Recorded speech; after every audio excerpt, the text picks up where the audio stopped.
Si la société va mal, c'est, je sais pas, à cause du patriarcat. MDR. Oh là là.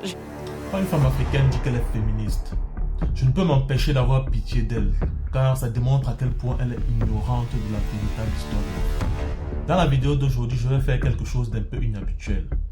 Parce que je préparais une autre vidéo et quelque chose d'inattendu s'est produit. J'ai posé une simple question à une IA dans le cadre de mes recherches et sa réponse m'a littéralement obligé à arrêter ce que j'étais en train de faire pour improviser cette vidéo. Donc je me suis dit que je ne peux pas garder cette réponse moi tout seul. Cet échange mérite d'être partagé avec tous ceux qui s'intéressent sérieusement à la véritable histoire de l'Afrique.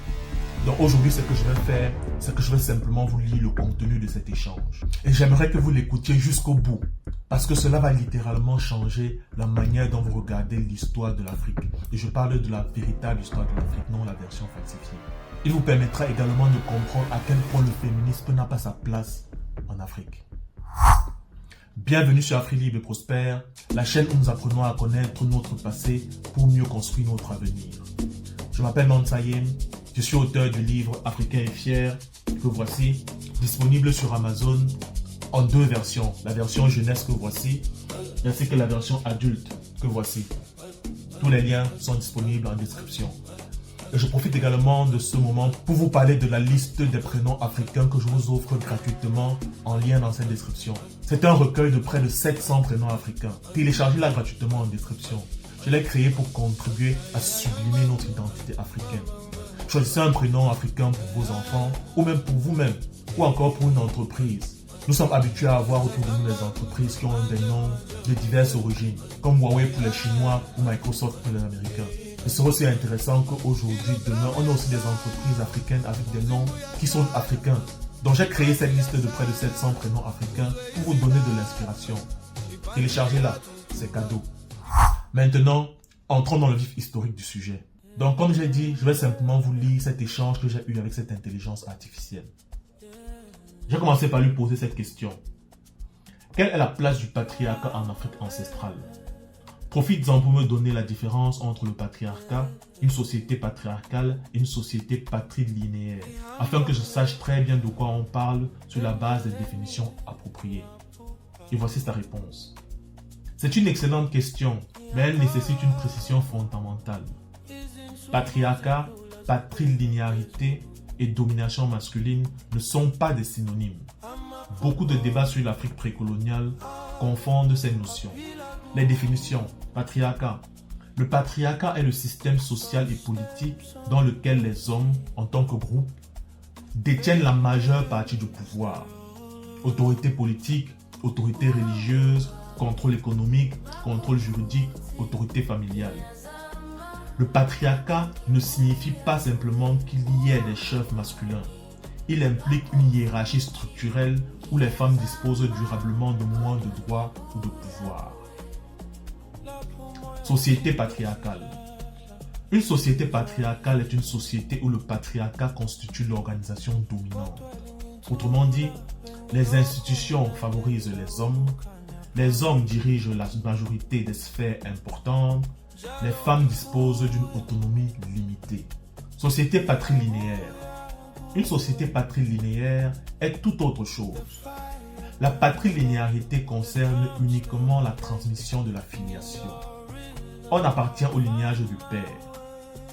Cela détermine par exemple le clan, les héritages, certains droits politiques, certaines obligations. Une société peut donc être patrilinéaire sans être fortement patriarcale, ou encore être matrilinéaire tout en restant patriarcale. Les anthropologues insistent beaucoup sur cette distinction. Donc voilà pour les définitions et les nuances entre les différents termes. Ici, j'insiste encore sur la définition du patriarcat.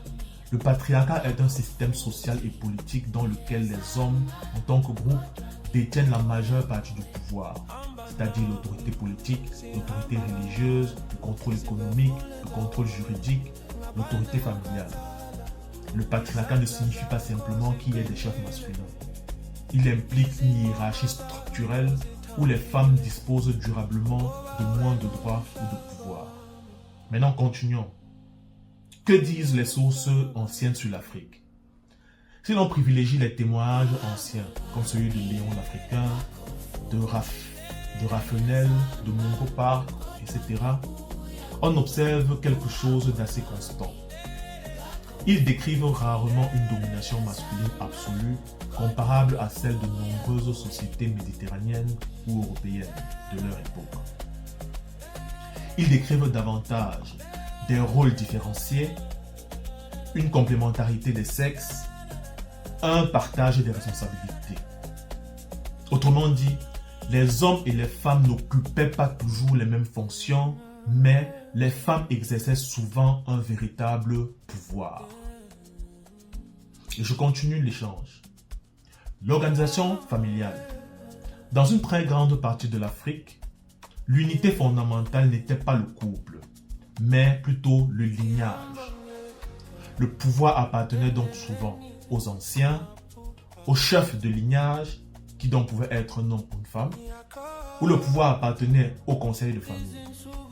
Ce pouvoir pouvait donc être exercé par les hommes, par les femmes âgées, ou parfois par les deux. Vous voyez donc la différence. Cette logique apparaît dans de nombreux royaumes ou sociétés lignagères d'Afrique occidentale et centrale. Je continue la lecture. Point 4. La diversité des systèmes de filiation.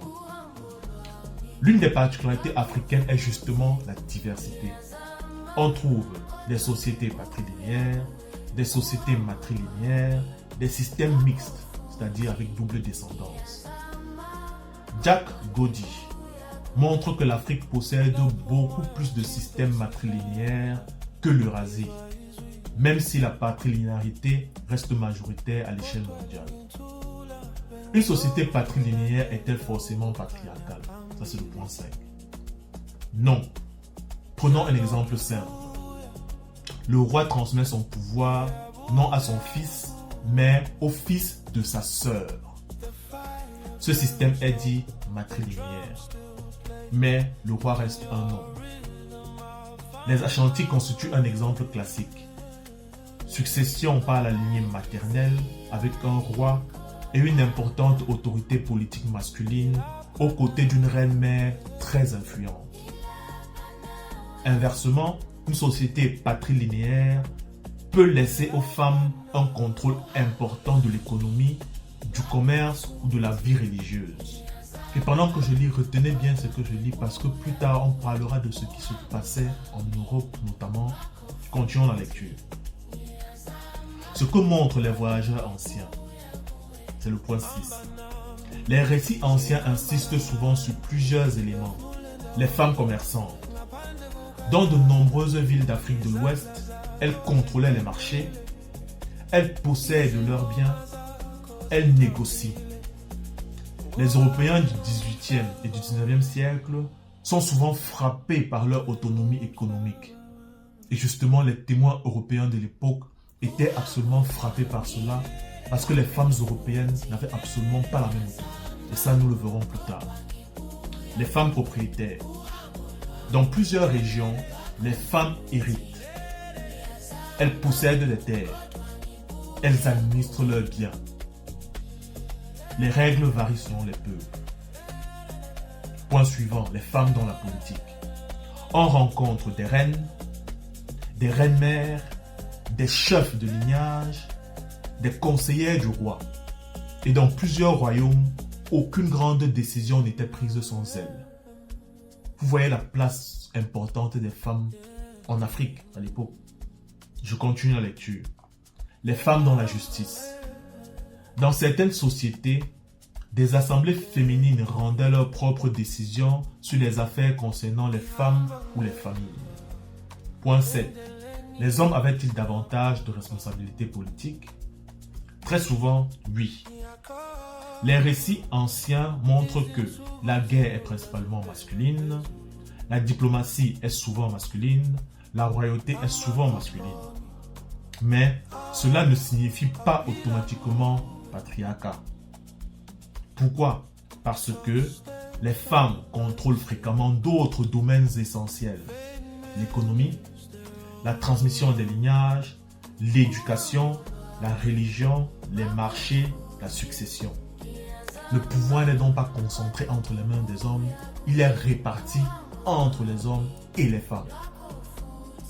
Continuons la lecture. Point 8. La charte du Mandé ou charte de Kurukanfuga, elle insiste notamment sur le respect de la vie, la protection des femmes, la reconnaissance de leur dignité, certaines garanties contre les mauvais traitements. Cette charte ne présente pas les femmes comme juridiquement inférieures, même si les fonctions ne sont pas identiques. Cela suggère un idéal politique fondé davantage sur l'équilibre social que sur une domination masculine systémique. Point 9. La colonisation a-t-elle modifié cet équilibre? Beaucoup d'historiens répondent que oui.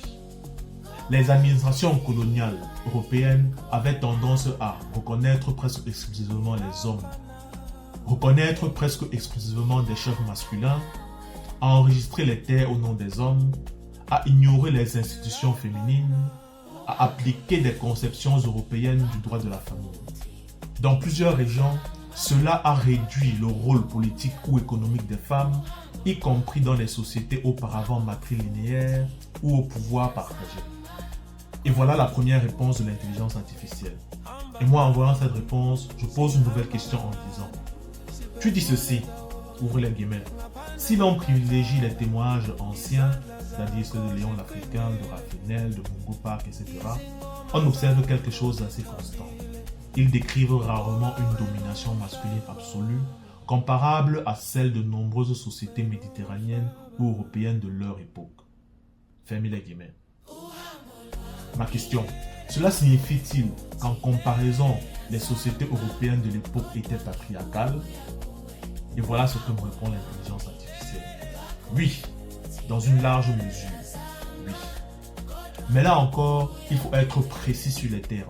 La réponse courte est: la plupart des sociétés européennes entre le Moyen-Âge et le XIXe siècle étaient effectivement des sociétés patriarcales au sens où les historiens et sociologues utilisent ce terme. Et c'est précisément cette différence qui m'a conduit à écrire la phrase que tu cites. Pourquoi les historiens parlent-ils de patriarcat pour l'Europe? Parce qu'on retrouve simultanément plusieurs caractéristiques. 1. Le pouvoir politique est presque exclusivement masculin. En Europe, les rois sont des hommes. Quelques reines exceptionnelles ne remettent pas le système en cause. Les seigneurs sont des hommes, les magistrats sont des hommes, les parlementaires sont des hommes, les officiers sont des hommes. Les femmes peuvent parfois gouverner, mais presque toujours par exception. Il y a une absence d'héritier masculin. Il y a le système de régence qui privilégie les hommes et le système de veuvage pareil. Le système reste conçu pour privilégier les hommes. 2. Le pouvoir juridique appartient au mari. C'est probablement le point le plus important. Pendant des siècles, dans une grande partie de l'Europe, une femme mariée ne possède plus une pleine capacité juridique. Par exemple, en Angleterre, il existe la doctrine de coverture. Le juriste William Blackstone, au XVIIIe siècle, écrit ceci: The very being or legal existence of the woman is suspended during the marriage. Autrement dit en français, l'existence juridique de la femme est absorbée par celle de son mari. Du coup, souvent, elle ne peut plus signer des contrats, elle ne peut plus posséder certains biens indépendamment, ni agir devant les tribunaux. Tout cela passe par le mari. Nous sommes bien ici dans une organisation patriarcale. Je continue avec le point 3. L'autorité familiale appartient au père. Le père est considéré comme le chef du foyer, le représentant légal, le détenteur de l'autorité sur l'épouse, le détenteur de l'autorité sur les enfants.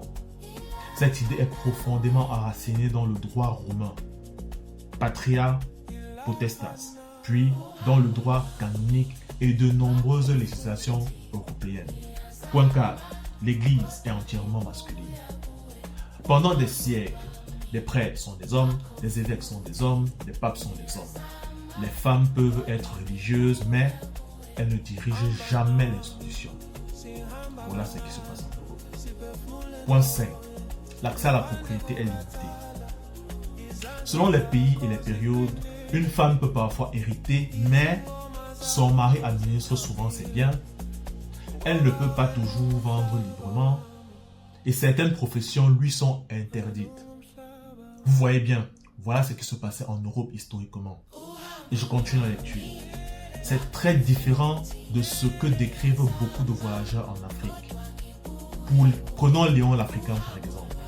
Il décrit des femmes commerçantes, des femmes propriétaires, des femmes participant à la vie économique, des marchés largement animés par elles. Il ne manifeste jamais l'étonnement que provoquerait une situation anormale. Pour lui, c'est simplement le fonctionnement de ces sociétés. Donc c'est bel et bien le fonctionnement normal de ces sociétés où les femmes avaient tout ce pouvoir et toutes ces possibilités. Possibilités que n'avaient pas les femmes européennes à l'époque. Continuons la lecture.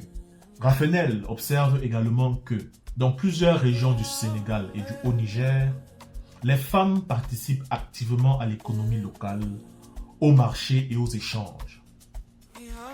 Même si son regard est celui d'un Européen du 19e siècle, avec les biais coloniaux que l'on voit dès sa préface, ces descriptions de terrain montrent une autonomie économique féminine notable. Attention à une nuance importante tout de même. Il ne faut pas tomber dans l'excès inverse. Dire l'euro est patriarcal n'implique pas que les femmes européennes n'avaient aucun pouvoir. Certaines dirigeaient des domaines, administraient des entreprises, devenaient reines, possédaient des fortunes, mais ces cas demeuraient des exceptions dans un système conçu autour de l'autorité masculine. Alors que justement en Afrique, cela n'était pas exceptionnel, que les femmes aient des positions d'autorité. Cela était le fonctionnement normal de l'Afrique ancestrale. Parce qu'en Afrique ancestrale, l'homme et la femme sont complémentaires. Le pouvoir est partagé entre les hommes et les femmes. Donc voilà le contenu de mon échange avec l'intelligence artificielle. Je vous laisse simplement réfléchir là-dessus. Et si vous êtes arrivé jusqu'ici, c'est que certainement vous pensez comme moi que l'histoire de l'Afrique ne doit pas seulement être connue.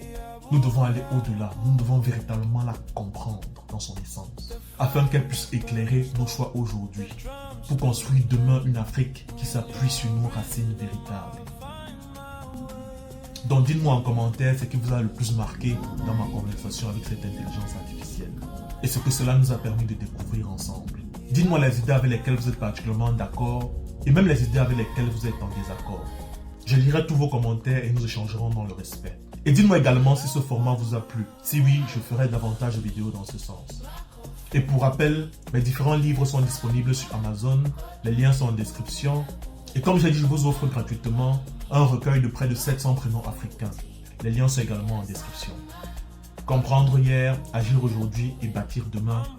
Bienvenue sur Afrique Libre et Prospère. Et n'oubliez pas, nous avons un continent à bâtir. À très bientôt. Si on part du principe qu'elle a toujours montré cette image sexualisée, alors maintenant pourquoi essaye-t-elle du jour au lendemain de montrer en fait un visage différent? Personne n'y croira et elle perdra énormément de popularité. Quand on prend donc le cas de Lizzo, imaginez donc toutes ces femmes qui se sont identifiées à elle, qui vont se sentir trahies et c'est compréhensible. Peu importe l'exemple, peu importe le domaine, changer radicalement son image pour quelque chose dont la personne avait longtemps critiqué, ce serait vraiment le summum de l'hypocrisie. Dans mon cas, ça serait même quoi? Que du jour au lendemain, je me lève et je me proclame féministe et que je me mette à scander partout sur internet que si la société va mal, c'est, je sais pas, à cause du patriarcat. MDR. Oh là là, je n'imagine même pas la bombe atomique que cette nouvelle produira. Bref. N'hésitez pas à me dire ce que vous pensez de cette vidéo en commentaire, à la liker, à la partager et surtout à vous abonner à cette chaîne si ce n'est pas encore fait pour n'arriver